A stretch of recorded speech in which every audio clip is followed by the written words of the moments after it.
Hello, I am still Chris Gazdick, a mental health and substance abuse therapist. You have reached Through a Therapist's Eyes. Have the book out, Rediscovering Emotions and Becoming Your Best Self.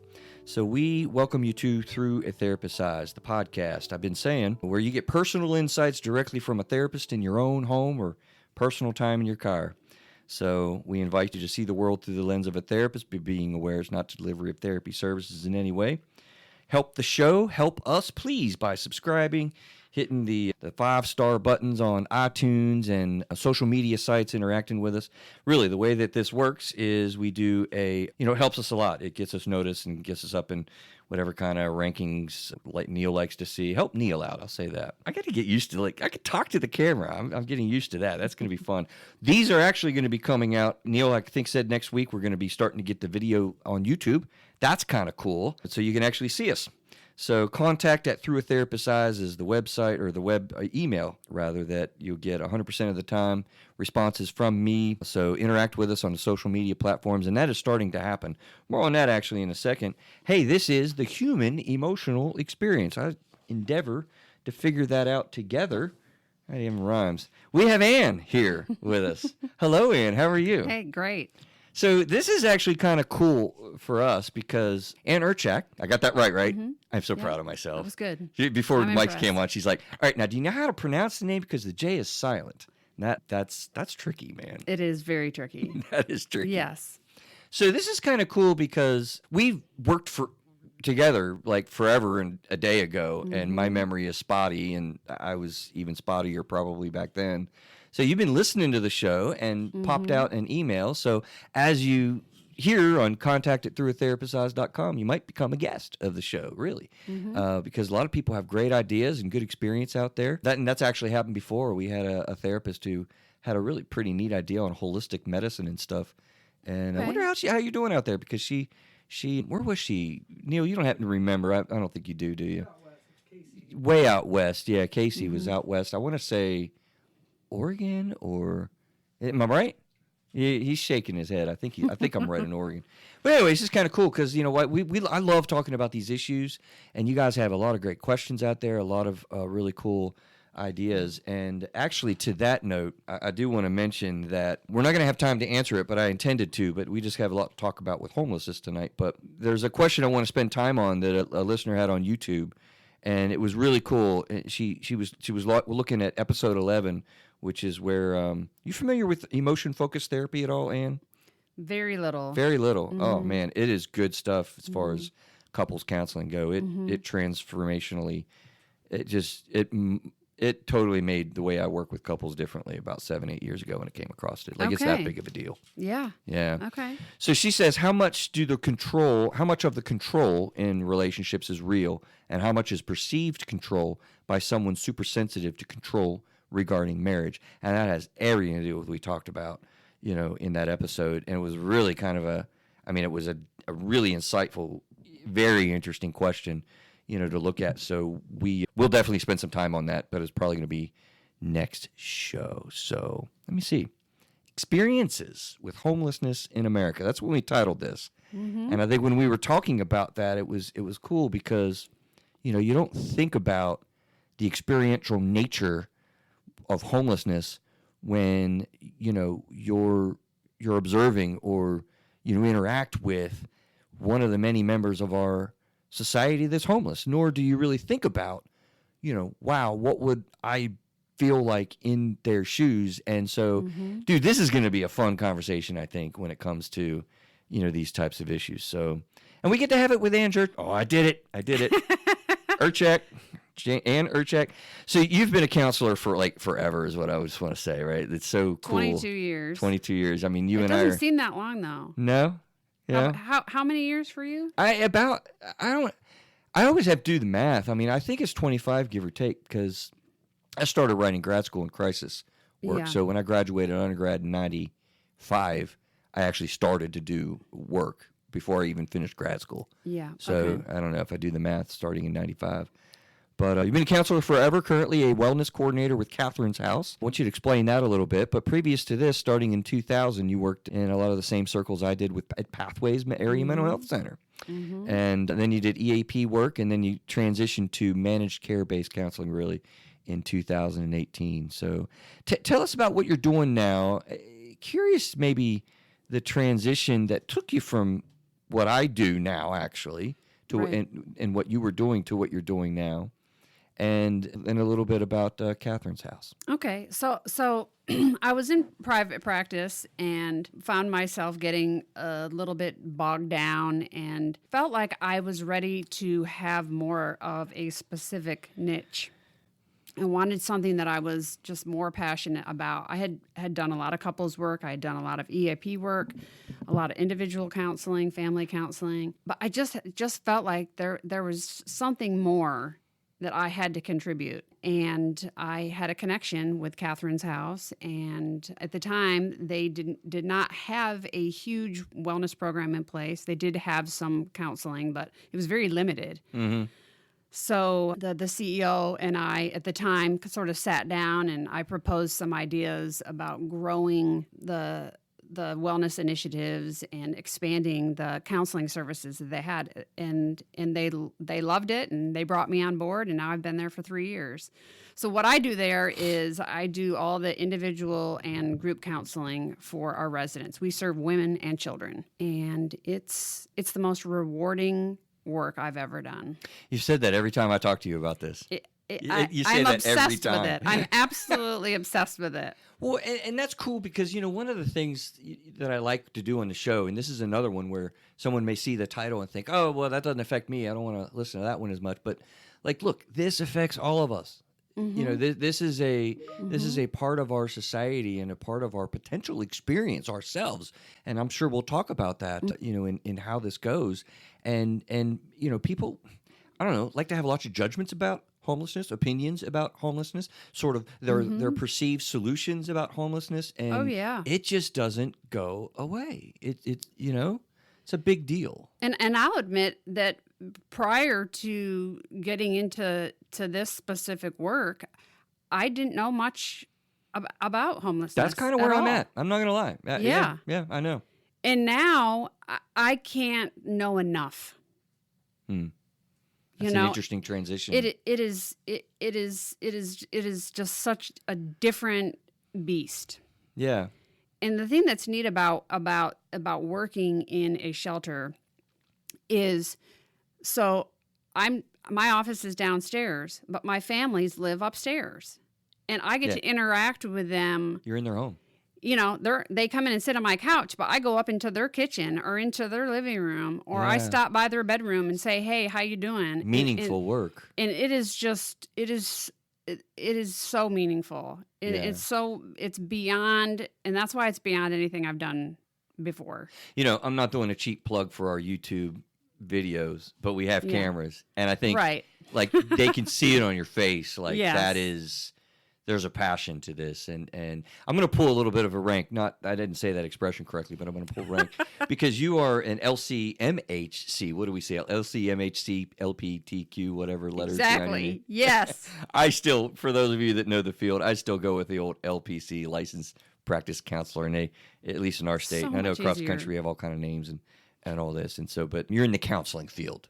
I'm in the social work field. Right. And honestly, I think it's super cool because social work, what I meant by pull rank, is we really kind of pride ourselves from the early traditions in the social work field, which filters through culturally to our training, our orientation, our basis. Like we are supposed to be on the ground level, on the floor, really meeting people where they're at, and like you're doing that. Like that's I see you struggling trying to describe that. It's really hard to describe. Yeah. It is.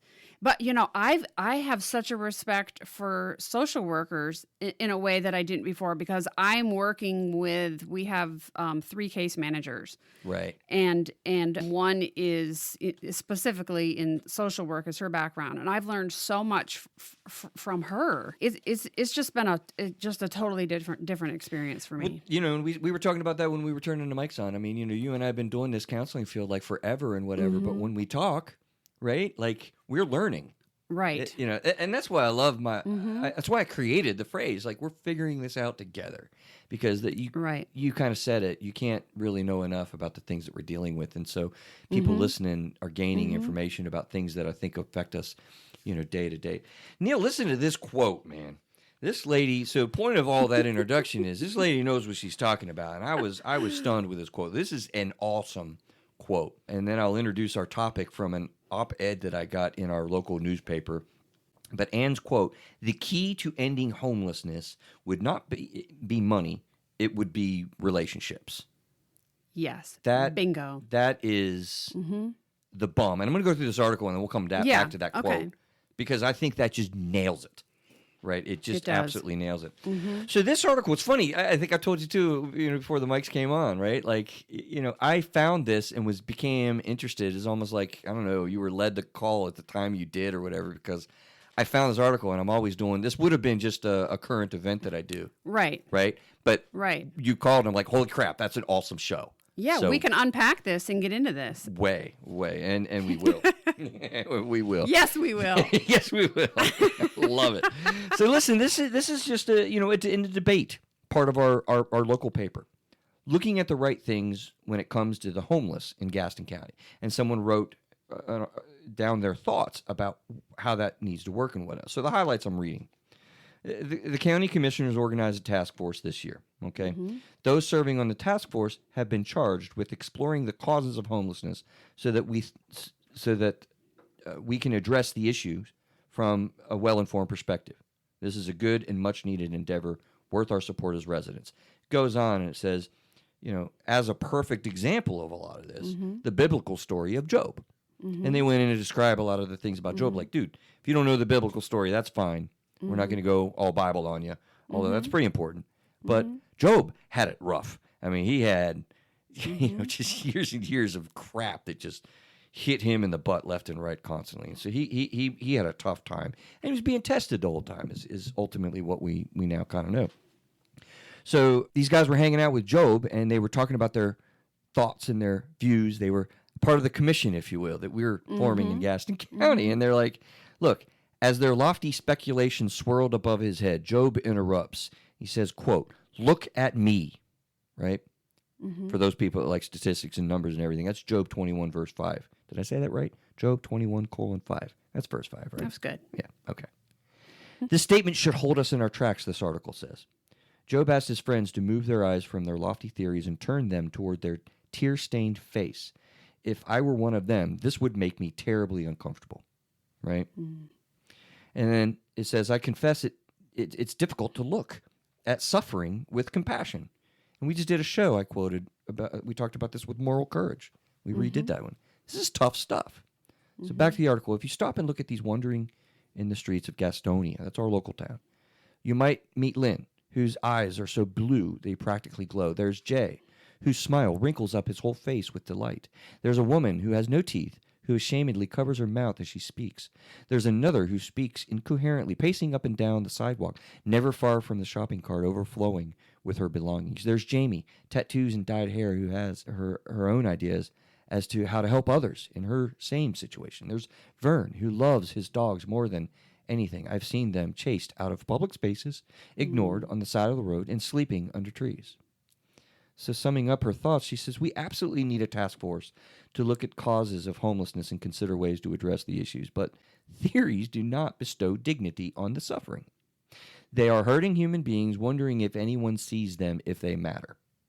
Her conclusion is, let's join our commissioners then and give the thing that solutions and theories cannot give.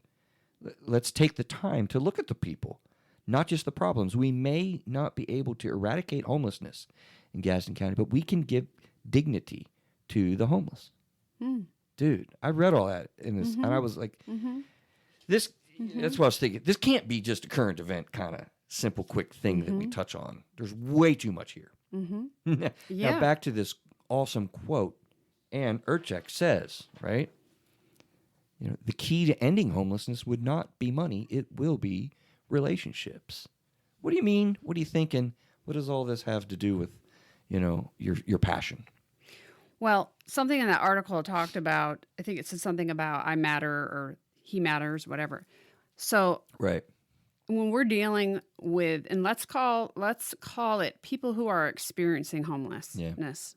Okay. So in our community of helpers, the people that we serve, that's sort of the vernacular that we use. Because if we just label somebody and say that homeless person, when you hear people talk about people who are homeless, that's what they say. They reference the homeless guy that stands on the corner at 16, or the guy on Franklin Boulevard, or they have an idea of what that looks like. So we need to use that language. And let me highlight because it's why. an experience of homelessness. A lot of people, it's not who they are. It's a condition. Just Right. like if you had cancer, I wouldn't go around and refer to you as Chris, the cancer guy. Chris, the cancer guy. Right? And that's super important in the way that we think about it. So let's stay here for just a second because that sets up a lot of our conversation. I was actually corrected one day by I was a supervisor for a younger therapist, right? Mm-hmm. And I said what I've been saying for a long time at that time. And it was, somebody blah blah blah in a sentence. The issue of suicide was coming up, and I said unfortunately it was a successful suicide, and blah blah blah. And I went on, and she said, "Chris, wait a minute, stop." I said, "Okay, well, what do I do?" Mm-hmm. Yeah. And she stopped me. She said, "It's important that you understand that it's a completed suicide," and I've said that ever since then. Mm-hmm. Instead of how a lot of people will refer to the successful suicide, because it's obviously not a success. It is a completed suicide. Right. So I love what you're saying, and that's how powerful the context can be with the words that we use. And when you're talking to a human being and you're validating that they're having a difficult time, and you're validating their experience rather than shaming them for their reality. And that's a quote. That is crucial. That is crucial. So, but going back to, I have this sort of you matter approach that when I work with our residents. Okay. And that is the relationship building. That is where you can have an impact on homelessness. Okay. Because it is about relationships. If somebody believes in you and believes in your ability to feel better, get better, make better decisions, two people are more powerful than one, right? Mm-hmm. Okay. But it's much broader than that. So like at our shelter, we develop relationships with the local police department. They come in, they meet our residents, they do shop with a cop at Christmas time. All right. They come in, we have program meetings on Monday nights where we do, all kinds of different things. But the Belmont PD will come in and they will teach our ladies self-defense, or, how to interact with a police officer if you get pulled over. These kinds of things. It develops relationships. Because they may not have had a good experience with. Just a quick little plug. I mean, because of the culture that the police have right now, and a lot of the ways we look at them, I'm hearing them being heavily involved in our community in Catherine's house, working with the homeless in a very real and personable way. Pretty cool. Just want to highlight that. It is. It's incredible. And then we do have a lot of community partners who deliver meals to our residents. We've had dentists in the Charlotte area that will reach out and say, "Hey, we would like to donate our services to residents." Or somebody will donate money and say, "We want to help somebody that is maybe having transportation issues," and they donate car. Wow. Yeah. So through Catherine's house. Yes. Yeah. Yes. But these things are happening in shelters and other programs. Gotcha. All over the country. Mm-hmm. I don't think there's enough visibility for people to know that it's happening. Well, how powerful it can be with this relationship component. This just popped in my head as we're talking, totally unplanned. Mm-hmm. One of the most powerful experiences my son had, actually with his youth group participation, is they went to the downtown streets of Charlotte, handed out water, and met people, had conversations with people. That's powerful. Right. Mm-hmm. Yeah. And that's why Tent City in Charlotte, it was helping so many people, because these folks were all together, and then they had people in the community that were able to come and reach them. Right. Because they were all, sort of centrally located. Yeah. But when you matter, what that does to your confidence, how that can be the antidote to helplessness. I mean, strong. Yes. Right? Because otherwise, I would imagine you feel pretty alone. Absolutely. You know, Absolutely. we were going to go into this later, but we're there now. You know, what that does in my mind is, what are the issues that you see just with the support systems around, you know, their family and their experiences with those relationships? Where do they go? And just can you comment about that briefly? So you mean like, Is there a general issue of not having, you know, kind of family support, of family relationships, you know, that are there for them? Like, what happens? I know it's probably really varied, but are there any generalities there? so if you were sitting in a group with people who are experiencing homelessness and asked them to raise their hand if another person has anything to do with how they ended up here, Right. they would all raise their hand. Okay. Right. Yes. Because I'm learning here. That's Yes. interesting. Mm-hmm. Yes. So a lot of them have experiences in which they have no primary support left.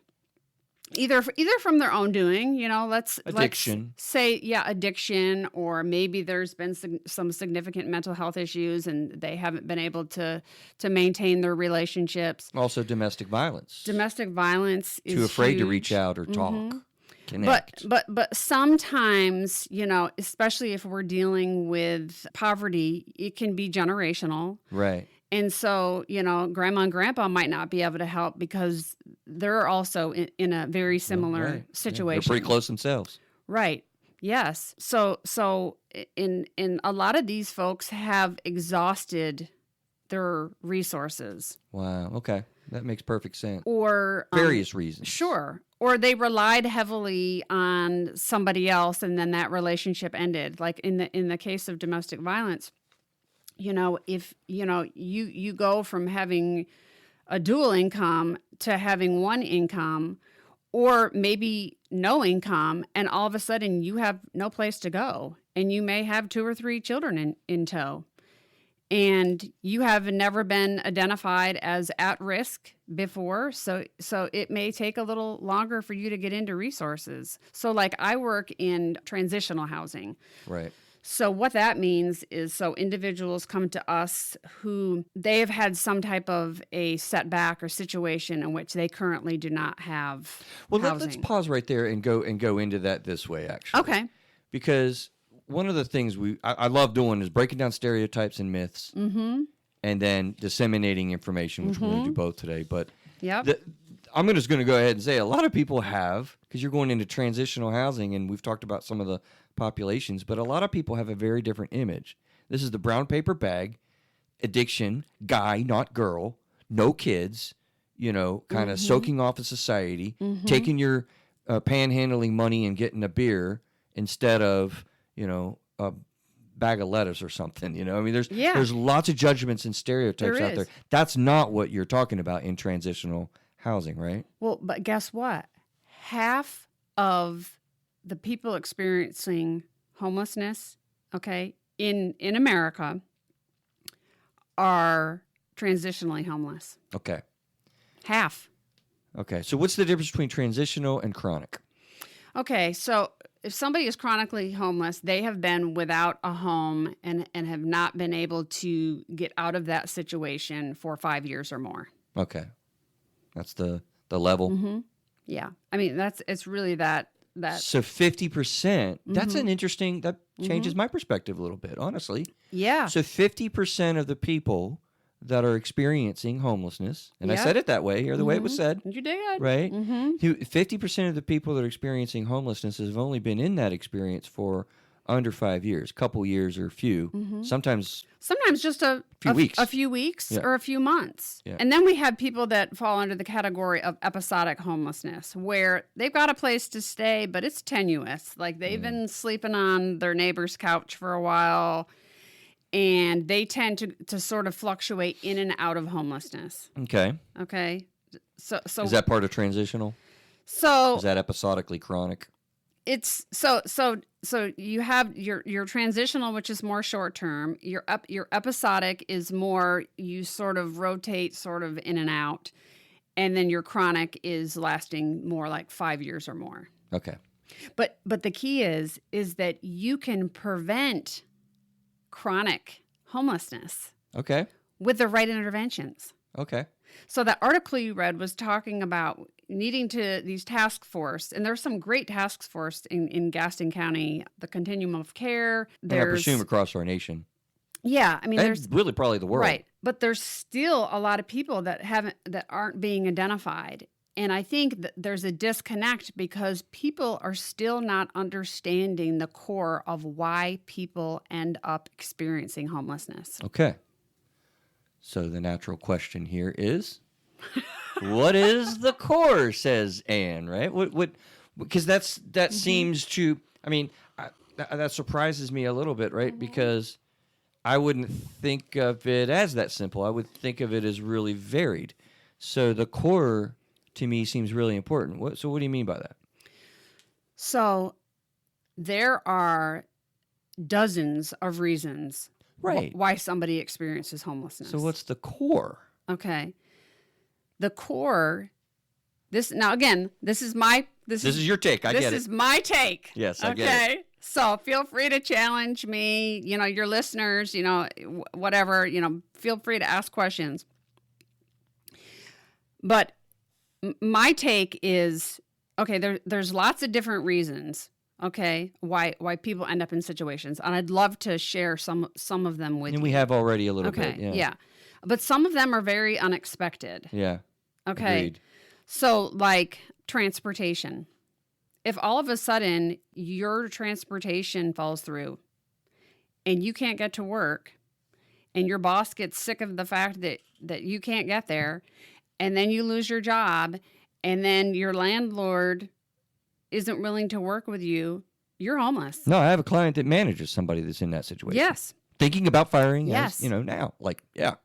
We have folks that come to us, and they're in this situation not because they have this, lifetime of substance abuse. Does that happen sometimes? Yes. But sometimes it's because their child care fell through or their child care vouchers ran out. And they had nobody to watch their kids. And they couldn't take their kids to work. And then all of a sudden, back to square one. Wow, right. Or you have somebody who was, been through the legal system. They spent some time in jail, or maybe they went to prison, and they come back. They've paid their dues. They're ready to get back and contribute to society, but they can't find a job. Right. There's not enough second chance employers. That's a really big issue. Okay. I could talk about that for an hour. There's a lot of big issues, yeah. But we need more second chance employers. Okay. So, there's more people willing to hire people and give them a shot, give them a chance, then they can get back into the workforce. Again, we're preventing the back chronic into nature. housing, and you can stop things, but you have to talk to people. Okay, you got. You can't just throw resources at them. You have to talk to them back and to find the out. relationships, yeah. Okay. So that's where I'm passionate about. That's where the disconnect is. It's one thing to say we need to give people resources, but you have to talk to them with dignity and respect, as the article kind of plays out, because they're real. They need a clinical intervention, though. There's so much shame and fear. If I tell you the truth, maybe I won't get housing. You know, there has to be an opportunity for them to have some type of a clinical relationship where they can be in a safe environment. So you got me on bated breath, though. The core. I'm sorry. How does the core go? The core of all these different sort of people and populations. I'm not getting that yet. Okay. So my belief is a lot of this goes back to some type of trauma. Okay. Yeah. I really feel like that trauma is at the core of a lot of this. Okay. Kind of disappointed with myself. I wasn't guessing that. Yeah. That's okay. Absolutely. Okay. Because and that's where a lot of the extinguishing or exhausting the support systems.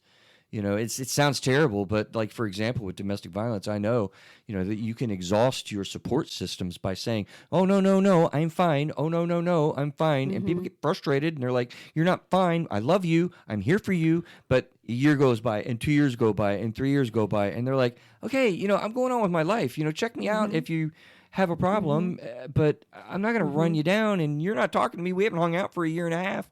So, year 4 comes around, you get hit and you get out, and now you look around and like, well, where are all these people that were wanting to? Well, you burnt them out. And now you're not going to reach out. Right. Because of the shame. So I could see trauma of all sorts kind of probably goes that way. Military trauma. I don't want to tell people about what's going on for me. We've talked a lot about police officer and trauma realities. I don't want to. Sure. I was a police officer. I'm not going to tell anybody I'm struggling. And so you're alone, right? Is that trauma, huh?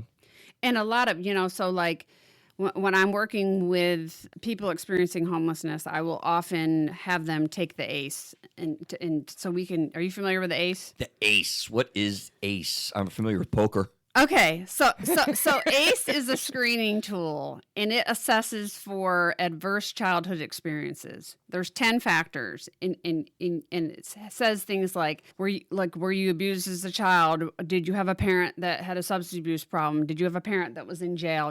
Those kind of questions. Yeah. And the higher the ACE score, what that tells us is that the person had more toxic stress as a child. Okay. And what we're learning about trauma is so fascinating to me. Every time I think I know it and I've got it figured out, boom, there's just more information, right? Couldn't agree more. But what happens, and all the crazy, it changes the brain. Yes. And so if you have all this trauma in childhood and then you end up having adolescent trauma and trauma into adulthood, so all of a sudden you have all this compounding complex trauma, and somebody's handing you all these resources and saying, you need to get a job. You need to, go to this job fair. You need to go do this. And you need to do this. It's like, wait a minute. Your head will spin. That all feels, that's toxic. That's toxic stress. And so for folks that have all this complex trauma, the parasympathetic nervous system, it doesn't work.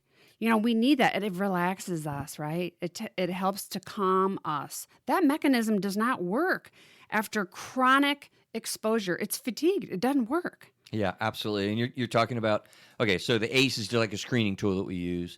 The parasympathetic nervous system is a fancy word. And we've talked about trauma, so our audience knows this stuff a little bit. But it's the parts of our brain that get triggered and react when you have some crazy situation happen. The limbic system.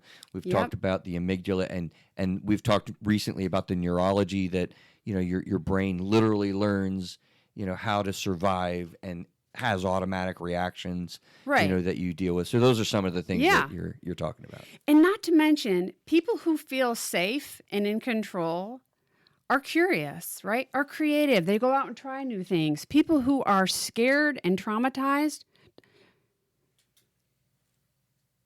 I'm sorry, they're just not going to run out and go do all these things because they don't feel safe. You need safety to recover. It reminds me of one of the most amazing stories that we had on our show, and early on, I don't know if you caught Stephanie Fast's story. I don't know what I titled it because it's been so long ago, but she was the lady that was abandoned, literally. Okay. Because not many people can be abandoned. But she was abandoned by her mother because she was a half-bred result of an American military person in South Korea and her, the Korean mother. And the village said, you can't keep, this baby can't be here. Like it's very, very culturally like not okay. They call him a Tugi, and that Tugi, I think, if I'm correct. Okay. And that is horrible. So she put her on the train and sent her to the next stop where the uncle was going to meet her, and she just didn't have it. She was not met, and she ended up sleeping for the first night alone at like the age of 4 underneath an apple cart. Right? Can you imagine the terrifying reality of this? You talk about trauma. I literally, super quick story, was going to take a night walk on a Cub Scout camping trip I was on with my boys. And they get to the edge of the campsite, and everyone else was sleeping in their tent because I just woke up early. I can't sleep in a freaking tent. And if I never do that again, it'll be awesome, by the way. I never want to be in a tent. Not because of this story. I love camping. Oh, tents are horrible. I can't get comfortable. But I went to the edge of the campsite. I know, right? I went to the edge of the campsite, and I'm like, wait a minute. There's stuff living out there. Okay, there's no one here. Like, I am alone. Like, if I simply twist my ankle, I'm going to be on that trail for, 5 hours before they figure out where the heck I'm at. I don't want to go. And I suddenly felt overwhelmed. can't imagine what Stephanie would have Yeah. felt in that scenario, and what the very first day somebody feels when the real reality of, I don't have a home right now. That's like, wow, right? Wow. How, talk about trauma. You're fundamentally not safe, and yeah, I'm not going on a job interview the next day. Amen. Amen to that.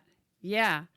And so yeah, I mean, so safe housing, and people don't realize, and like for a lot of people, safe housing is the point of entry into services. Some folks may not have access or ever had access to even talk to a mental health professional or a substance use professional, or maybe they don't have a primary care doctor. But safe housing means that you can start addressing these things. Is there, interestingly enough, so I just got in touch with some of those feelings, and that was me working that out a little bit, honestly. Yeah. Because those are real moments that I'm pulling together, hearing what you're saying. So, okay, day one, I'm in a safe house now.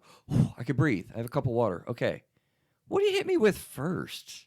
Like, where do you start with this? You're very clear. Okay, you don't send them to the dentist. You don't send them to a job interview. You don't send them like in their big trip out in the city and hit how many agencies you can on the first day. I'm just struck with, like, where do you start? Well, and it is overwhelming for our folks initially, because they have to go through all the rules and regulations of the house, and some of them have never lived in a community living environment before. Yeah, right. It's not for sissies, I'll tell you that. Right. It's when I go back to thinking about living in a college dorm, I wouldn't go back to that. Would you go back to living in a college dorm? No. No way. I had a horrible time that first year. Tough. Yeah. Yeah. But like, you come in and you've been through some stuff. Maybe you've been staying in your car, or maybe you've been staying on somebody's couch, or, and all of a sudden you come into this environment and there's a lot of people. We're not a huge facility, so A lot of bunk beds. yeah, but our residents have private rooms, which is amazing. Wow, that would be cool. So there's community areas like kitchen, living room, those kind of things. But There's a lot of things you take for granted, like a simple, private Yeah. 5 minutes. Like. But might not they get have us right downstairs, Okay. which our residents tend to love. So sometimes they come down and they just need a hug. Right. Like our philosophy at Catherine's house is like, home is where the hugs are. Oh, that's an awesome quote. And we've got Is that a motto? Oh, absolutely. That's awesome. Yeah, I don't know that that's on like any of our social media or anything, but that's something that we say. And, Should be. And sometimes I'll make the word should. Yeah. Should be. And sometimes our folks just knock on the door just for the hug. And sometimes when somebody is in the thick of their pain, Right. and there's nothing you can say, and sometimes a hug, sometimes it is enough. Or a smile. Yeah. Right. It's been weird with COVID because we haven't been able to interact with people. It's important, isn't it? But it's it's Because you know what worth happens the there? risk, A relationship is touched. Absolutely. Yeah, that's what Yeah. makes me so daunted when I think about Stephanie's story. I mean, she didn't have a hug. She didn't have anybody. It's just terrifying. I don't even like to imagine that. And it's hard to hear that, So just real pause. And I'm glad you're there for those people. Thank you for what you do. Oh, I'm blessed to be there. I really am. It is an amazing environment. Yeah. It's like no other. Treating people with the dignity and the love that they deserve, that's not hard. People always say, oh, it must be so tough. It's not really hard loving people. Mm-hmm. It's really not hard. Right. A lot of reward A lot of reward. in that. Yes. Okay. Yeah.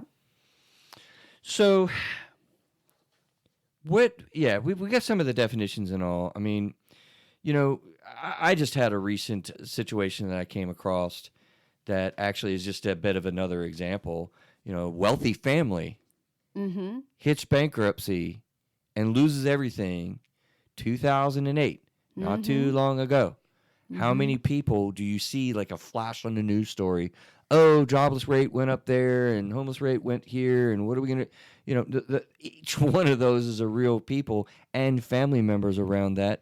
And so financial stress and strain and crisis like we just went through, I bet a lot of people became homeless in 2008. Is that a fair statement? Oh, absolutely. That were previously wealthy, Yes. like literally. Mm-hmm. Which I can't imagine having this awesome big house and everything, and then it gets foreclosed on, and you're literally the police officers at your door, and now where are you going to go? Mm-hmm. Today, right now. Yeah.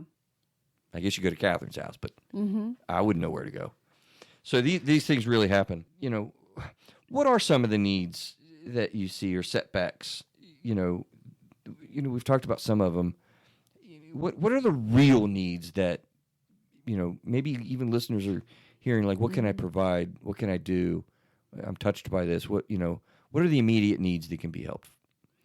Well, I would encourage people in their local communities to find out what shelters are in the area. Most shelters do a good job advertising, like on their websites. They have wish lists, things that are needed. So, like anything that you would need in your home, a shelter needs in their home. Socks, Toothpaste, toothbrush. I was going to say toothpaste, deodorant. I mean, those kinds of things. So, like, we have on our website, like, so people that are interested in giving financial contributions, you can go on these sites and you can donate. There are all kinds of opportunities for people to get involved in their local community. Curious, outside of Christmas time or Thanksgiving, that's when our church gets pretty active. Yeah. What about, like, I don't know, August? So is that active? Are those donations active? Does that flow kind of happen? I know, like, soup kitchens kind of have a lot of activity and whatever. Is there a regular annual through the year, like March? Is there a flow with this? Yeah. I'm curious. I think most housing organizations do have some type of campaigns or some type of giving campaigns, things that they do. So, like, we just did Christmas in July. Okay. For our residents, and we have donors who donate gift cards or personalized cards with gift cards in them, and we sometimes we save them and then give them out at different times. But yeah, there are opportunities throughout the year. But again, it's about relationships. So our organization has to reach out to local churches or to other organizations to keep us on their radar. It's constant. And that's the thing is when you're working with people experiencing homelessness, it's not a one and done thing. It's something that you have to constantly be feeding. I like that statement, and here's kind of why. What that triggered in my brain there is Leslie was on our show. Neil, I know you were here then. Leslie was on our show. Remember how long ago that was? She told the story about abuse that she went through and all. I'm saying that correctly. I just want to make sure. Mm-hmm. So she talked about a lot of the things that she went through, and part of her story was, it struck me, there was a person in her life, just a person. Forget what the relationship was. It was even like a distant family friend or somebody like that. If you remember who that was, I'd like to know who that relationship was. But there was a person that she was like 18, 17, 16 that she got in contact with. Blew her off, wouldn't talk to her, whatever. A couple of years later, still talked a little bit to her, but wouldn't really dive in. A few years later, still available with her. And Leslie talked very passionately and very eloquently about she just stuck steady in my life. Yes. And that presence, that containment, that consistent love, it brought her out and changed her life. Took a while, but she stuck with her. And then they really started working on things 25, 30, 32 years old, right? So that just struck me when you said that. And we have, so we are a mission of mercy. Okay, that is, we are heavily tied into the spiritual component in relationship to the work that we do. So Catherine's House is a sponsored ministry of Sisters of Mercy. I don't know if you knew that. Did not. Yeah. And so... And that's Catholic or something? Is that Catholic? It is a Catholic faith-based organization, but like residents don't have to be Catholic. They're I hope that's not on the screen. No, we don't. Yeah, we don't try to convert. Are you Catholic? Because if you're not, you can't be here today. That'd be terrible. So there's there is a lot of God in our house. Okay. And again, you're always going to have me circle back to relationships. Right. So that relationship, the relationship that mission of mercy, that we are there because we're supposed to be, because that's the right thing to do. You know what just dawned on me? I mean, we're not going to make this a religious show, but I've shared on a show. I'm on my own Christian journey as it is. That's my faith tradition. I kind of work with people from all sorts of faith traditions. Yeah, But, yeah. you know, the big guy himself, Jesus, like when he came on down here, he was like pretty relationship oriented. So the biblical Correct. stories go, right? It's just, I see that correlation as being really important when you're working with people. Yeah. Yeah. And we have residents that will come back and visit 5-10 years later. Oh, yeah, I'm sure. They send us letters. They come back when they're back on their feet and they say, we want to serve, you know. So, Absolutely. Yeah. But a year later, again, Yeah. to blow up that stigmatype, right? This is not the chronic guy with no kids. It's an alcoholic with a brown paper bag. This is, holy crap, you saved my life. And 18 months later, I am so grateful. And so I would imagine there's a lot of alumni and community. We saved your life Right, because we did it together. We worked together. Oh, that's cool. Yeah. You know, it was the relationship, the collaboration. There you go. You know, that's one of my favorite words is. And I'm beginning to see why you're passionate about the relationship piece. I know. Yes. It's awesome. But you know, when you're working with somebody who has had such a hard time, has had so many setbacks, and they see that people are working together for them, for good, how that is restorative. Yeah. Restorative is a word. And I can see where that would touch on restorative to their experience with trauma too. Yes. Right? As you say, that's a core. And you learn things. Your brain's programmed with the parasympathetic nervous system. Doesn't it make us sound so smart? It's so fancy. I know, right? We're so with it. But when your brain has learned that the world is a dangerous place, I cannot trust anyone. Right. Like, that's a lesson. And when you're restoring and you're relating and you're recovering, you're healing that trauma, right? Yeah. But you know what? We can't talk about all of that without talking about privilege. Okay. What do you mean by that? Okay. So if you or I have a setback, if you go out today to the parking lot and your car does not start. It's happened before. Right. Okay. Or if I go home tonight and my husband loses his job, we're going to be okay. Right. And when you don't have the privilege, then you have a setback and then you have another setback because you do not have the privilege to either recover from that, regulate your response to that, have a fallback plan, and all of a sudden you are in a really tough spot. so you got to realize what that means. And I see the passion there, or the importance, because what you're saying is you kind of get into a state as a young person, as a young adult, or when you're 20 or 30 or midlife, for a little while. Because I'm putting two and two together here, right? Like I said, I'm learning. Yeah. So I'm hearing you say you have exhausted your social supports. You have been living on the razor's edge of, well, living, essentially. Sure. Right? That you don't have the privilege of resources, or the privilege. I feel like there's something else besides resources, but the backing, the knowing that you can rely on others. That's a privilege, right? Is that that's a tough way to live before you even become homeless. Now I know sometimes it's like boom, financial crisis happens, and but and that, but the trauma has impacted the privilege. Okay. Okay. What do you mean by that? So let's say I have had some racial trauma. and then something happens, and I need to reach out to the police, and things are really active in the news with the police, and then I don't feel like I can get the help that I need because I don't feel like I will be treated with respect or kindness, or I don't have faith that I'm going to get what I need. So I don't get the help what I need, and then I get more trauma.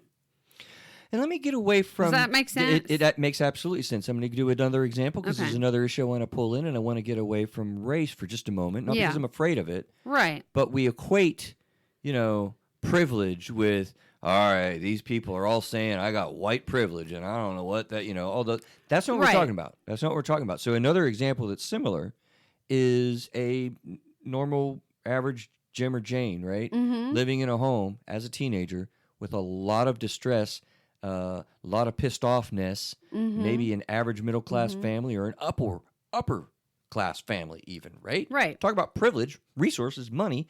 Well, they get pissed off with their parents. And what we learned about human trafficking is they bail.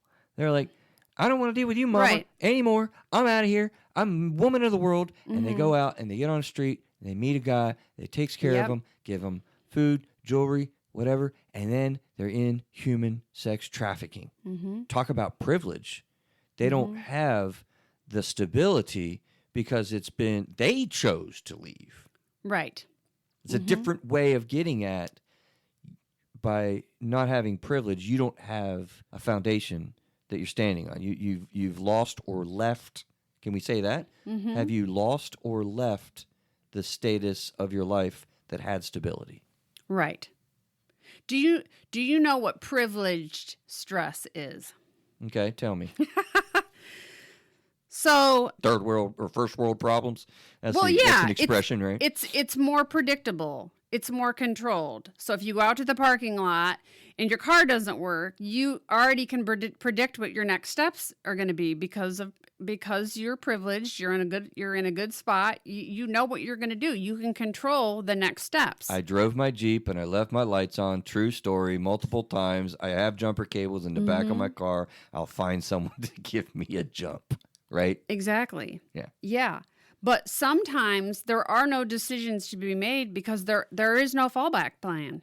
Right. Or maybe there is, but that this individual has had so much trauma that they have so much cognitive impairment, they can't make decisions. They're locked up. They are locked up. Right. So a lot of times the outcomes are because the decision-making mechanism has been injured. They can't make a decision. So I have folks that come to me and are experiencing like huge amounts of stress over things that are not that stressful. Yeah. Okay. And you might in look my at experience. Right. Okay. Exactly. Because if I have a setback, I have a plan. But for a lot of folks, Or you'll figure one out. Right. You've some wherewithal, some mental health intact. Yes. When you're already mentally health drained, socially, Right. physically, financially, spiritually drained. That's it. You're on razor's edge. You don't have any privilege, meaning you don't have any resources emotionally as well. Yeah. Okay. Don't have the power of regulation. I can't regulate my response Right. to things. It's like I don't have, control over what I'm feeling or what I'm thinking, and it's just sort of all over the place.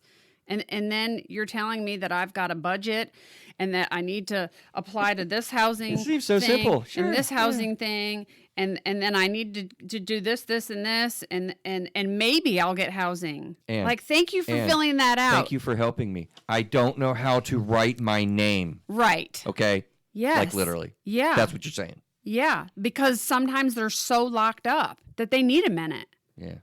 They need a minute. Sometimes people come into safe housing and they leave Really? because it was too much. Yeah. Okay. So that's where trauma-informed care is so important. I'm gonna flee. Right. So if you have somebody that's trying to get somebody experiencing homelessness into resources that doesn't understand trauma-informed interventions, you are going to scare that person back into their car or back into their domestic violence situation. Well, and let me ask that. Right? Maybe so. Back home to their offender. Absolutely. So is that question here? is that kind of, because you got my brain working. I Uh-huh. love that. It's fun, right? So Yes. is that touch on maybe some of the chronic homelessness piece? Like, because I just got in touch with the idea, like some of what I thought I knew about homelessness is, sometimes they prefer being in the tent city. It's like, my life is calm. My life is, I don't need all your damn forms. I don't need all your telling me what to do and all your judgment. I don't want, I have what I need. My life is simple. I'm good. It's quiet. I'm not stressed out. Thanks for your help. I'm out of here. I'm back to the tent. Does that touch on some of the chronic nature of this? 100%. Okay. 100%. Because if somebody doesn't feel safe and they don't feel like they can just take a minute, and they have all this resources and information thrown at them, it is so overwhelming. There's just the avoidance kicks in, and they're gone. Right. That's interesting. Yeah. The fight or flight. We've got to be careful. Fight or flight. We have to be careful with our interventions. So, okay, we need to, we're okay for a little bit, but we need to kind of mind ourselves into taxiing in. Goodness, I told you we wouldn't have a chance to talk about trauma treatment and all that, right? So, how do you, in the way of kind of summarizing us a little bit and hitting things that we didn't get, like, Anne, I'm going to say, and it's quite possibly true, the Gaston County Commissioners are listening, right? That'd be great. They're listening right now. They have formed this crew that's going to get together and kind of look at this. Evidently, I didn't know that, but yeah. What do you want to say to them? What do they need to know? We've talked about some things, but what cream would rise to the top? They need to call me. Telephone number. Well, I think they need to know that it's not just about the numbers. It's not just about the number of people. They have to have a better understanding of how people end up in this situation so they can get to it early. It's all about early interventions. If we can get people access to mental health care, if we can get people, we need the funding. We need the funding to get people into treatment if they need to be in treatment. Sometimes the difference between having a home and not having a home is medication. There's another one. We need resources. People throw that word out, right? Resources. We need resources. We need resources. What does that mean? We need to have difficult conversations. We need to build relationships. I was going to say resources of relationships, emotional resources, right? Yes. So there's this thing called the HMIS. It's like a homeless management information system, right? It's a database. Okay. And we want to get as many people in this database as we can, because then they become included in terms of when task force and things get together. So they're better identified, right? Okay. But that's great. Who has that on a national level, on a state level, on a local county level? I'm not sure. Yeah, I wonder. That's not my expertise. I've never heard of that before. Yeah, I'm not sure. Suddenly I started thinking about the FBI flying around monitoring everybody. Right, yeah. Having them in a database of some sort. And so having your information in a database, maybe it moves you up quicker. You're identified for some housing programs. There are some really phenomenal, like, housing assistance programs. That almost sounds like trying to intervene with the chronic nature of this rather than some of that. Nature. Yes. Yeah, yes. But, like, the commissioners need to know too, like putting individuals in a hotel. Okay, there was during the pandemic. There's been a lot of that with COVID, putting folks in a hotel. But you put them in a hotel with no services. They're not getting any counseling. They're not getting any interventions. Not getting detox. It goes, it's putting a Band-Aid on a bullet hole. Oh my God, how did I miss that? That was in my notes. I don't know. That's one of my favorite nuggets. That was in my notes somewhere. I missed it. Thankfully, it's at the end, because I totally was impressed by that. Was the second quote. I was really, really, really, really, really, really. Can I say really again? Yes. Impressed with. Like, that to me epitomizes the stereotypes and some of the pitfalls that We get, and I'm not down in any Thanksgiving thing. I'm not down in Christmas in July, but we get in our mind for just a minute and we say, oh, I want to help these people. Let me take my kid. We'll give water down on the street. And these are Band-Aids on bullet holes. If the mentality isn't relationship, because that denotes consistency, doesn't it? Right. So going back to the database, so you get people in the database, so they're going to be identified if for housing opportunities if they come up, right? But the problem is you have folks who will apply for some type of housing assistance program, and they find out they're number 487 on the list. You said this on the phone, and right? their authorization ends in 30 days. Yeah, well, of course. Or Right. whatever. So it's great to identify people, but we have to be able to identify how we're helping people. It's not just about putting them in a system. That's great. I want us to be able to continue to do that. But we have got to think outside of the box. This issue is not going away.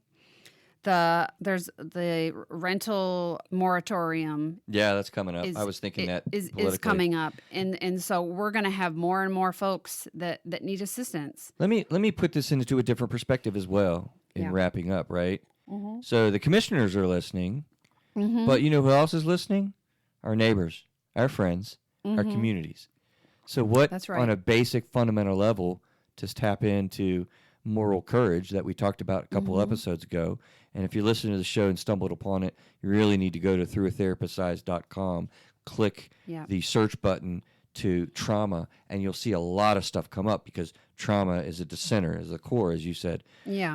But insofar as moral courage, what can we do as you see someone homeless and as you are thinking about this year round, just as a person, as a single person? Anything come to mind that, like serving in, a shelter or soup kitchen? I mean, what comes to mind as I say just the community members ourselves? Well, I think if you want to get involved, I would encourage our listeners to get involved because they have a heart and a compassion, not because they want to check off a list that they've done something. Yeah. Okay. So giving to your community because it's a value, or because you're compassionate, is going to allow you to sort of open up your heart for whatever you may be called to do. So whether it's working with the homeless, or it's, working with children, or working with the elderly, don't just check off a box. Let me simplify it for what I mean. Taking a stab at answering my own question, see what you think, and then we'll wrap up. I went for a walk in the middle of the day when I was working. I couldn't go down here at Catawba River. It's awesome. Walking back up, took the long route, right? And I'm walking past the grocery store, and there's this guy sitting there. I don't know if he was homeless. I have no idea. He seemed like it, for what that's worth. Yeah. And he just said hello. And I said hello. I smiled at him. And I knew that I had another appointment in 5 minutes. I had to get back to my office. Yeah. But I stopped for just a second. He said, boy, it really is hot out here. I'm like, man, I know. It is absolutely, I hate this time of year. It's humid. He's like, yeah, it is. It's humid. I said, yeah, I used to live in West Virginia, and this climate down here is kind of tough. He's like, well, absolutely, man. You find a way to have cool. I was like, absolutely. You do too, man. Have a great day. You too, man. And I walked on my way. Now, I don't know if that had any effect on him. I don't know if that does anything, but what I'd like to make a point is, where we started this show today, right? Like, people don't want to look at somebody who's panhandling. They look away, and I'm guilty of this myself. I had a good moment there, maybe, if you want to qualify that.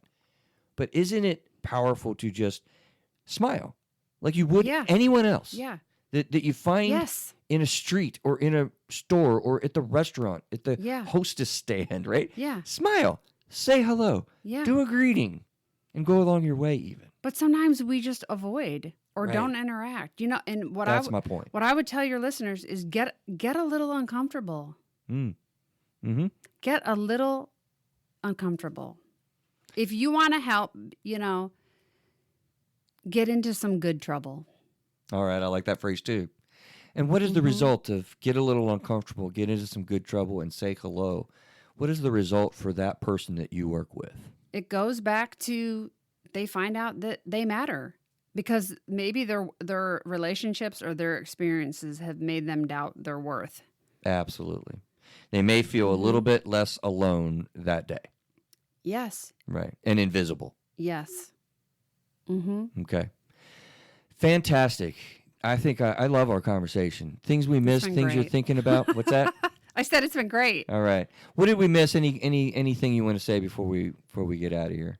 No, I don't think so. I'm very, very humbled that you were wanting to have this conversation. I think it's an important conversation, and I hope that your listeners will decide to get into some good trouble.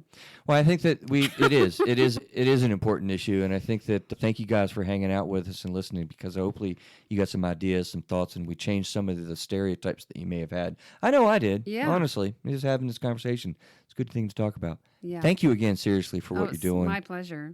Thank you for coming. Having me. We might have to have you back on some kind of topic. You're local. I would love that. We got you on the cameras, and you might be back. And I am passionate about other things too. There you go. I know. Absolutely. All right, listen, we're going to get out of here today. We'll be back next week. I'm not sure where we're going. Keep an eye out for Chris Lowrance, though. He's been chronicling that on Through a Therapist's Eyes. He is finishing up his journey, riding across the country and supporting Blue Help, police suicide, and awareness for the needs for mental health for these guys. So he's coming back to town Sunday, so we're going to hopefully get up with him and touch base. It's going to be awesome to have him on the show, but I'm not sure where we're going next week. Everybody have a great week, and we'll see you then. Thanks so much.